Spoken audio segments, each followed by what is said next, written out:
Question 8वां थोड़ा सा अलग है, उसको मैं बता दे रही हूँ। उसके बाद मैं परिमेय संख्याओं और उनके दशमलव निरूपण पे आ जाऊँगी, और वो ख्याल से मेरे आखिरी लेसन है इस चैप्टर का। उसको करने के बाद विविध प्रश्नावली और सारी चीज़ें आप करके 2 दिन का मौका देंगे। 2 से 3 दिन में करके आप मुझे दिखा दीजिएगा, फिर नए चैप्टर बहुपद पे बढ़ेंगे। तो आज मैं बता रही हूँ, क्वेश्चन है, सिद्ध करो कि √5 माइनस √3 एक अपरिमेय संख्या है।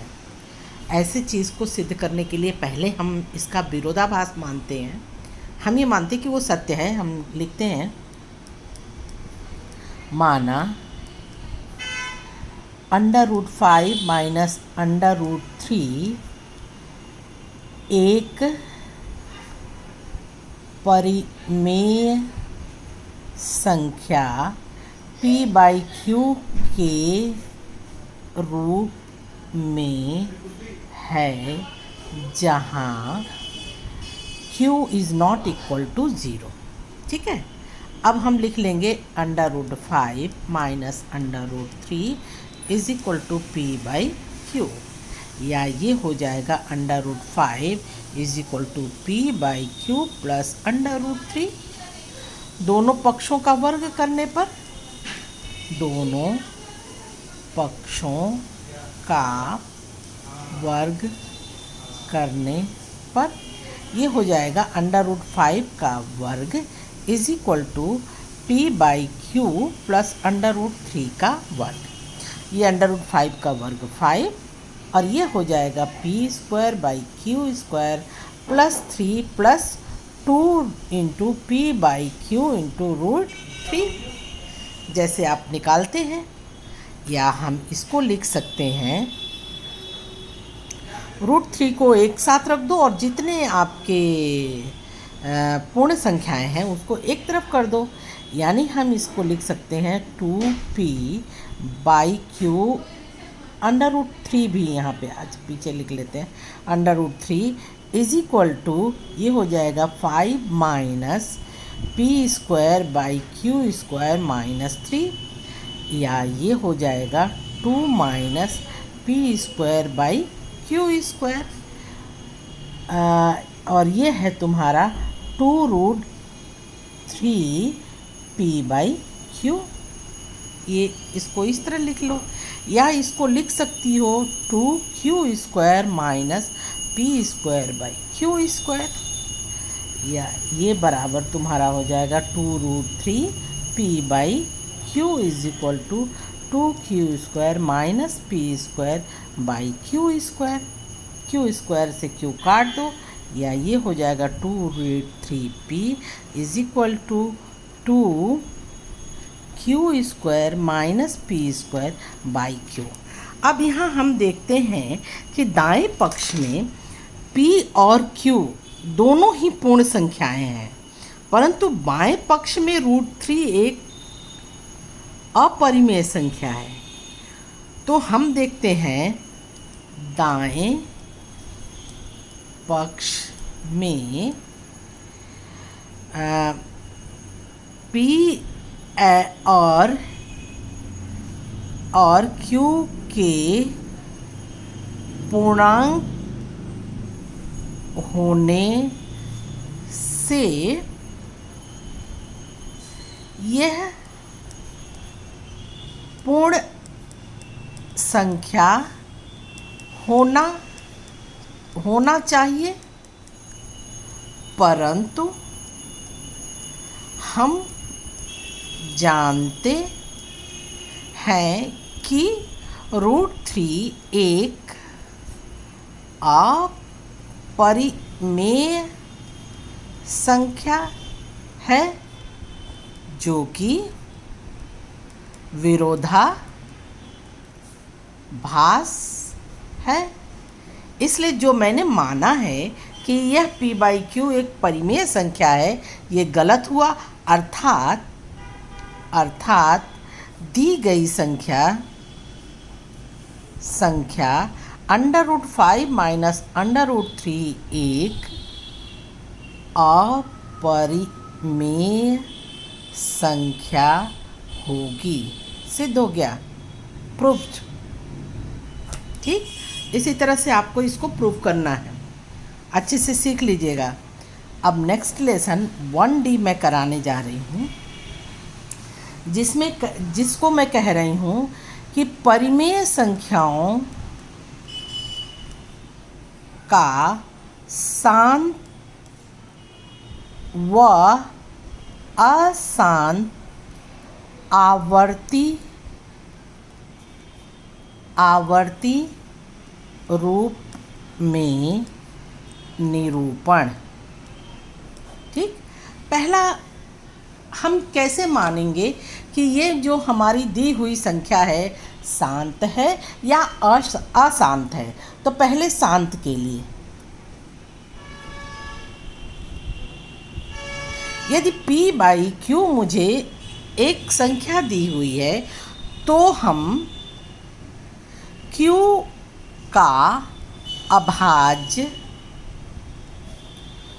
गुणनखंड निकालते हैं और पहली शर्त, यदि यह 2 की पावर m इंटू 5 की पावर n के बराबर है तो दी गई परिमेय संख्या का दशमलव निरूपण शांत होगा। फिर से बोलो, जहाँ, ये भी देख लीजिएगा, जहाँ m और n आपके 0, 1, 2, 3 के बराबर होंगे। ठीक है, and so on so fourth. यानी कि हम क्या करेंगे, जो हमारा q संख्या होगा उसको हम अभाज्य गुणनखंड में तोड़ेंगे और वो अभाज्य गुणनखंड यदि 2 गुणे 5 और 2 की पावर m और 5 की पावर n कुछ भी हो या 2 गुणे 5 के ही रूप में हो, तो इस संख्या को हम अगर उनका दशमलव निरूपण करेंगे तो वो संख्या हमारा शांत आएगा। अर्थात शांत दशमलव का मतलब होता है कि दशमलव के बाद 1, 2 संख्या के बाद वो 4 संख्या 5 संख्या जब भी हो वो पूरा पूर्णतः विभाजित हो जाएगा, उसके बाद वो उसका कटना बंद हो जाएगा। तो इसको कहते हैं शांत निरूपण। जैसे एग्जाम्पल लो, एग्जाम्पल सामने हमको तो ये 7 दिखाई दे रहा है, 1/2। यदि ऐसा है 1/2 है या 7/5, 1/2 को 1 का गुणनखंड तो 1 ही होगा, 2 का गुणनखंड 2 इंटू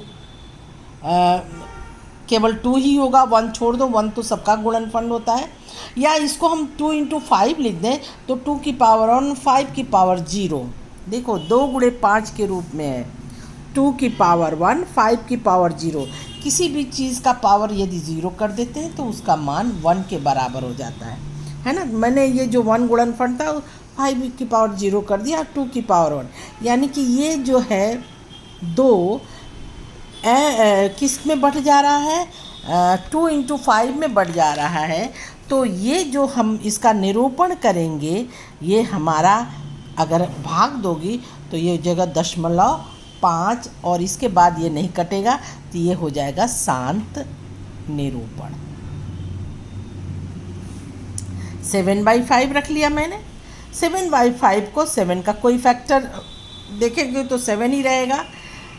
ये भी फैक्टर हो सकता है लेकिन यहाँ केवल 7 है तो 7 का फैक्टर 7 और 5 का फैक्टर हम कर देते हैं 2 की पावर 0 इंटू 5 की पावर 1। अब यहाँ 2 की पावर 0 मीन्स 1 और 5 की पावर 1 मीन्स 5, यानी कि ये भी 2 गुणे 5 के रूप में है। तो हम क्या कहेंगे कि ये भी एक शांत निरूपण होगा। ये भी दशमलव का शांत निरूपण होगा। कैसे? अब देख लो, 7 में 5 का भाग दे लो, 7 में 5 का भाग दो, 5 इक्के 5, बच गया 2, दशमलव लगाया, 5 को 20 यानी 20, या ये हो गया 1.4। 4 के बाद अब ख़त्म हो गया, कटना ही नहीं है। ठीक है, तो ये हो गया शांत निरूपण। अगर हमारा 2 × 5 के रूप में नीचे का गुणनखंड आता, अब हम कहते हैं कि कब हमारा अशांत निरूपण होगा। अशांत आवर्ती निरूपण कब होगा? जब हमारा Q वो 2 × 5 के अलावा और भी ABC या कुछ भी हो। अगर ऐसा होता है तो हम ये कहेंगे अशांत निरूपण। ये भी नहीं हो सकता, केवल ये भी हो सकता है, तो हम ये कहेंगे अशांत निरूपण। A का मतलब 3 4 5, अरे 5 नहीं, 3 4 7 8 11 12 इस तरह की संख्याएं होंगी, तो इस तरह के हो जाएंगे अशांत निरूपण। ध्यान से रखो, क्या निरूपण अशांत होगा? 3 4 तो 2 × 2 हो गया, 5 से मतलब नहीं है। 6 भी 2 × 3 यानी ये भी अशांत हो गया, क्योंकि इसमें 3 आ रहा है। 7 तो अपने आप में अभाज्य है, वो भी अशांत के लिए हो गया। 8 को 2 × 2 × 2 लिख सकते हो। 9 को 3 × 2 यानी 3 भी आ रहा है, × 2 है, उससे मतलब नहीं, लेकिन एक अलग संख्या आ रही है। 2 × 5 के अलावा एक अलग संख्या आ रही है। अगर ऐसा हो रहा है तो ये जो है अशांत निरूपण होगा। जैसे मैंने दे दिया, जैसे 7/6 दे दिया, आपके बुक में से मैं उदाहरण दे रही हूँ। 7/6, 7 का गुणनखंड 7, 6 का गुणनखंड 2 × 3, यानी इसको लिख सकते हो 7 2 की पावर 1 इन 3 की पावर 1। अब यहाँ और इंटू अगर आप लिखना चाहो 5 की पावर 0, 2 भी है 5 भी है, 5 की पावर 0 इसका मतलब 1। तो हम 2 भी है, हम ना भी लिखें तो भी हमारा काम चल जाएगा। 2 भी है, 3 भी है, यानी कि 2 और 5 के अलावा एक अलग संख्या हमारी जो आ गई, वो 3 अभाज्य संख्या आ गई। तो अगर ऐसी संख्या आती है तो इसका दशमलव निरूपण अशांत आवर्ती होगा। जैसे हम देख लेते हैं, चलिए देखते हैं। 7 में 7/6 दिया है, यानी कि हम 7 में 6 से भाग दें। 6 1 6, 7 में से 6 गया, 1 बचा, फिर दशमलव मैंने लगाया, 0 यहाँ किया, 6 1 6, फिर मेरा 4 बचा, फिर कम है, फिर यहाँ 0 बढ़ गया, 6 6 36, फिर मेरा 4 बच गया, फिर 0 मैंने लगाया, फिर 6 6 36। यानी कि आप ये देख रहे हैं कि ये 6 6 6 का निरूपण हो आगे बढ़ता जा रहा, कट ही नहीं रहा है, कहीं भी ये कट नहीं रहा है। हमारा ये दशमलव के बाद संख्या बढ़ती जा रही है और पुनरावृत्ति 6 6 की हो रही है। तो जो संख्या की पुनरावृत्ति होती है उसको हम इस प्रकार भी लिख सकते हैं 1 6 और 6 पर एक डॉट लगा दें। इस डॉट का मतलब होता है कि इस 6 का बार बार पुनरावृत्त है। अगर हमारा पुनरावृत्त की संख्या 1.132 132 ऐसे आने लगे और dash dash dash dash dash, तो इसको हम डॉट में कैसे निरूपण करेंगे? 1.132, 1 पर एक डॉट, 2 पर एक डॉट, दैट मीन्स 132 का बार बार निरूपण है। इसका मतलब हुआ, इसको इस प्रकार भी लिख सकते हैं 1.132 और इस पर हम एक लाइन खींच दें। इसका मतलब होता है कि इन संख्याओं का बार बार निरूपण है और इस तरह की संख्याएं हमारे आसान आवर्ती निरूपण कहलाते हैं। ठीक है।